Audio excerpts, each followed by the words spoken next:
চাষিদের মাথায় হাত, চাষিদের খুব ক্ষতি হয়ে যাচ্ছে বর্তমানে। কিন্তু ওয়েদার খারাপের জন্য এই কদিন ধরে বৃষ্টি, ঝড়, বাতাস, প্রচণ্ড বজ্রবিদ্যুৎ, যার ফলে চাষিদের খুব ক্ষতি হচ্ছে।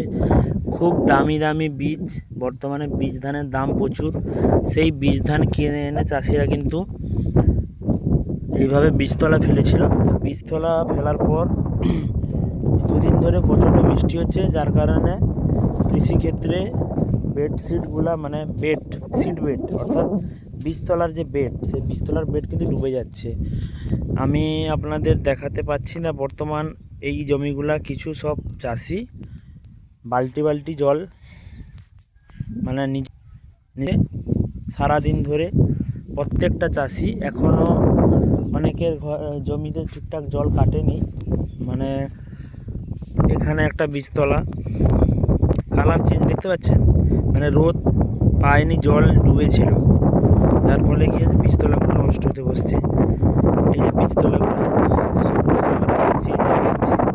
মানে এগুলা যদি পাশ থেকে আপনাদের দেখাচ্ছি আপনাদের পাশ থেকে ডুবে গেছিলো, দেখতে পাচ্ছেন বীজতলাগুলো ডুবে গেছিলো, যার ফলে কি হয়েছে অনেক চারা গাছ নষ্ট হয়ে গেছে, পচে গেছে। এগুলা সারা দিন মানে সকাল থেকে 2-3 জন করে বালতি বালতি জল নিষ্কাশন করেছে, যার ফলে কী হয়েছে একটু মাথা উঠেছে।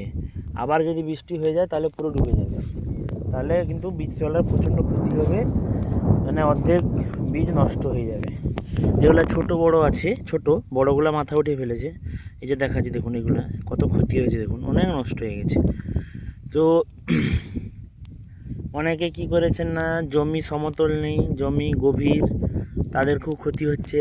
উঁচু এলাকায় কোনো ক্ষতি হবে না, উঁচু এলাকায় জলটা বেরিয়ে যাবে।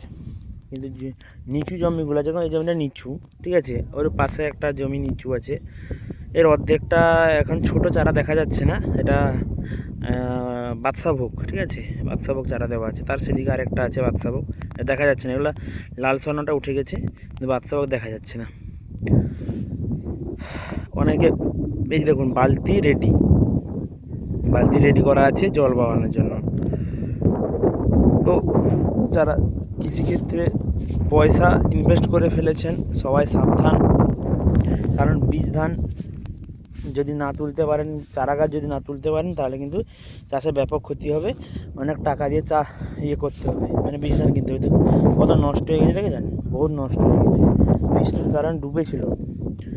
আজকে প্রায় 8 ঘন্টা, মানে সকাল 5:30 থেকে 8 ঘন্টা না, 6-7 ঘন্টা, মানে বেলা 11টা অবধি জল নিষ্কাশন করার পরে এই গাছগুলো একটু মাথা উঠিয়েছে।